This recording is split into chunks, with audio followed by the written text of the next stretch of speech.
All right, let's talk about U.S.-Canada relations. If you've been paying attention, the idea of Canada becoming America's 51st state isn't just some internet conspiracy. It's a concept that has been floated around for decades, sometimes as a joke, sometimes as a serious geopolitical fantasy. And with recent trade tensions and American politicians such as Donald Trump making statements that sound straight out of a 19th century Manifest Destiny pamphlet, it's worth asking, where is this relationship really heading? So naturally, I thought, what better way to explore this than through a tarot reading? Because let's be honest, politics has always been a game of smoke and mirrors. And what better tool for navigating illusions than the Tarot Neo-Colonial de las Américas. This is a tarot deck that I started working on back on 2017, and it was published by U.S. Games in 2021. I find this deck quite relevant, given the times that we're living in today. So let's dive right into it, shall we? Okay, before we pull out the cards, let's connect the dots and give some historical context to the whole question we're gonna have here with the cards. So first off, 1812, the US literally tried to invade Canada and take over. Let's just say it didn't exactly go as planned. The Canadians, well, technically the British at the time, fought back, burned down the White House, and sent the Americans packing. Not exactly the smooth annexation they were hoping for. Fast forward to 1867, and Canada decides, all right, we're officially a self-governing dominion now. But even then, the US was looking at Canada the way a real estate investor looks at a cheap plot of land and thinking, that would make a great addition to my portfolio. Sounds familiar? Well, then there was even talk in Washington about taking it by force, but it didn't really happen that way, at least not in the traditional military sense. By the 20th century, the idea of a US-Canada merger kept coming up, especially during the Cold War. The logic was, hey, we're both fighting the commies. We speak English, mostly. We like hockey. Why don't we just make it official?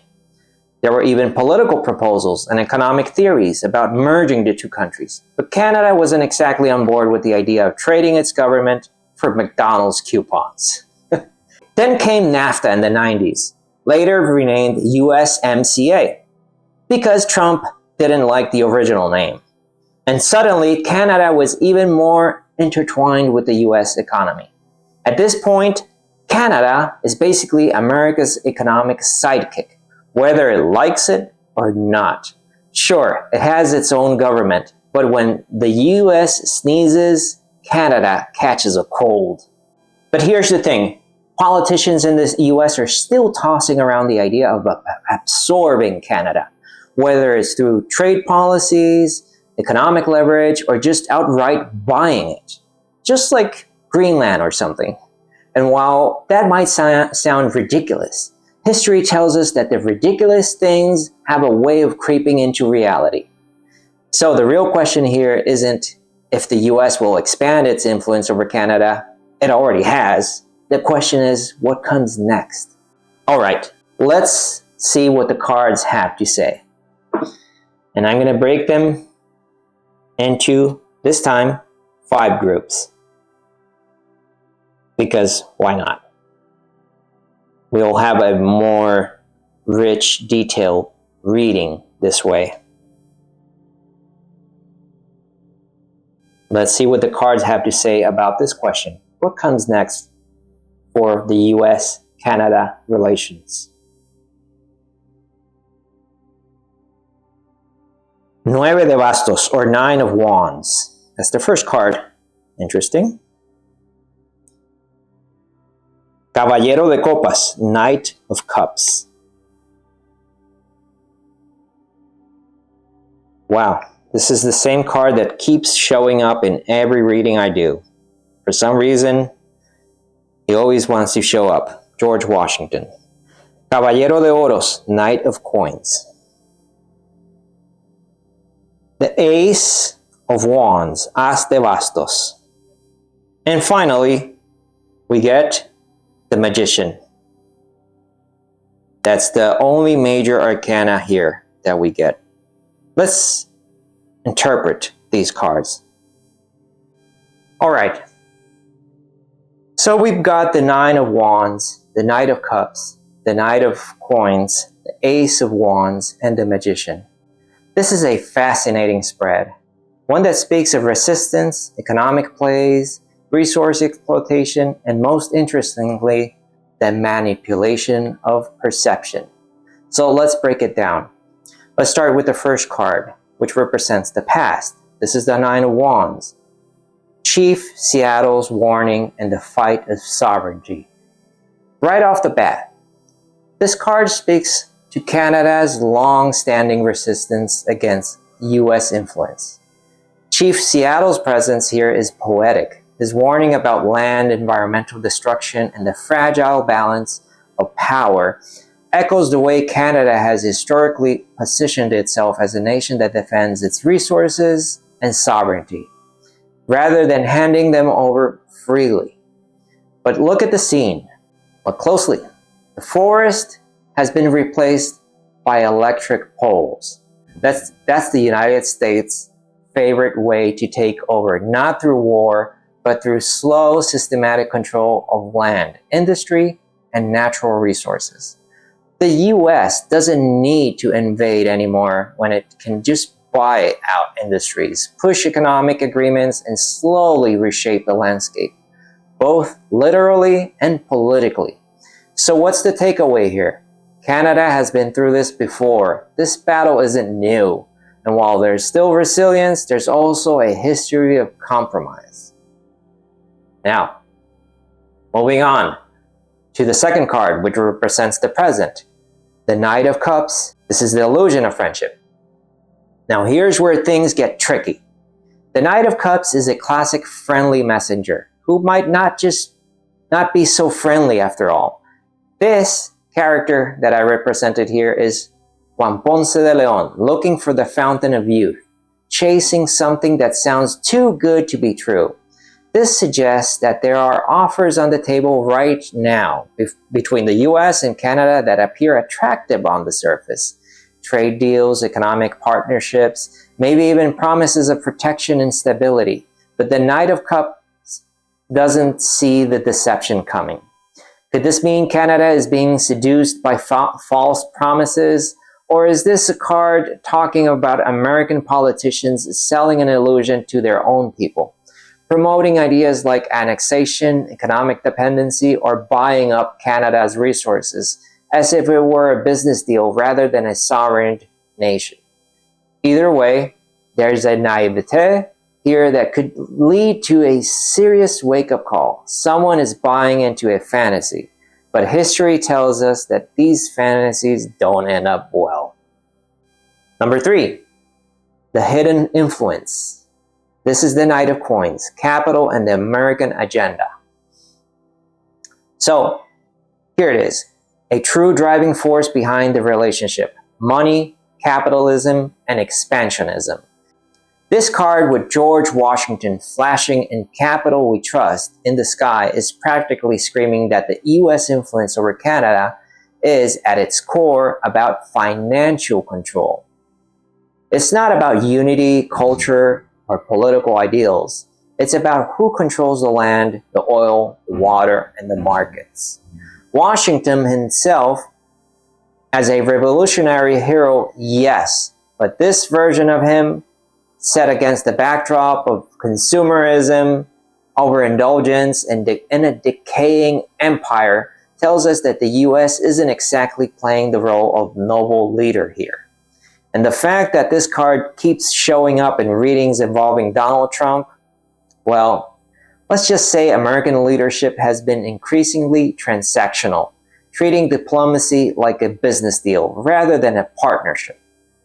This is the undercurrent that Canada needs to recognize. The push for deeper economic entanglement isn't about mutual benefit. It's about control. Now, moving on. This is the fourth card, which represents the future. Ace of Wands, new beginnings, but at what cost? A hand reaches out from the smoke, gripping a cornstalk, a symbol of industry, agriculture, and resources. This is an opportunity card, but it also represents the commercialization of nature. Could this be the future of U.S.-Canada relations? A new deal that tightens American economic control over Canadian resources? A fresh start, but one that puts Canada in an increasingly dependent position? The Ace of Wands suggests that major economic and industrial shifts are coming, whether that's through new trade agreements, resource extraction deals, or policies that make Canada more economically entangled with the US. This isn't necessarily a bad thing. Growth is growth, but there's a fine line between opportunity and exploitation. And this is the card number 5, the final advice. Who's really in control? And here we get the Magician, the card of illusion, manipulation, mastery, the mastery over perception. This is the most telling card of all. It's a warning. So, who's pulling the strings? Who's controlling the narrative? The Magician is an expert at creating reality, not necessarily through deception, but through a careful presentation and framing of the truth. Here's what this means in the context of our reading here. Someone is actively reshaping the perception of U.S.-Canada relations, whether it's through the media, politics, or economic policy. This isn't a direct takeover. This is about subtle influence, persuasion, and making things seem inevitable. The Magician has all the tools, and right now the U.S. is the one holding these tools. This card doesn't predict a clear-cut annexation or takeover, but it does predict the future where perception is being carefully managed to make certain power shifts seem natural and inevitable. And the final conclusion here. This reading paints a picture of Canada facing increasing economic and political pressure from the US. The historical cycle of resistance, of compromise, continues. But this time, the battle isn't being fought with guns. It's being fought with trade deals, market control, and manipulation of public perception. Canada is standing its ground. That's the Nine of Wands. But there are illusions sold. That's the Knight of Cups. The true driving force here is money and control, and a new shift is on the horizon. That's the Knight of Coins and the Ace of Wands. But the Magician warns us, we need to pay attention to who really is in control of the narrative. What seems inevitable may not actually be so. So, will US make Canada the 51st state? Not officially, but in many ways, it's already happening. Not just through war or political annexation, but through economic influence, resource control, and subtle shifts in power. Okay, so I'll let you draw your own conclusions. Let me know in the comments what you think, if this was insightful, accurate, or was there anything that I left out in this reading. But hey, what do I know? I'm just an artist doing a tarot reading here for YouTube. I hope you enjoy that. As I always say, may the gods, muses, angels, or whatever you want to call these timeless cosmic archetypes be your guides and inspiration. Until the next time, peace. Thank you very much for sticking around till the end. If you enjoyed this video, don't forget to like, hit that subscribe button, and tap the notification bell so you don't miss out on future content. Also, check out the video on the screen right now for more insights and inspiration. Your support means everything to me and helps this channel grow. Thanks again, and I'll see you in the next one.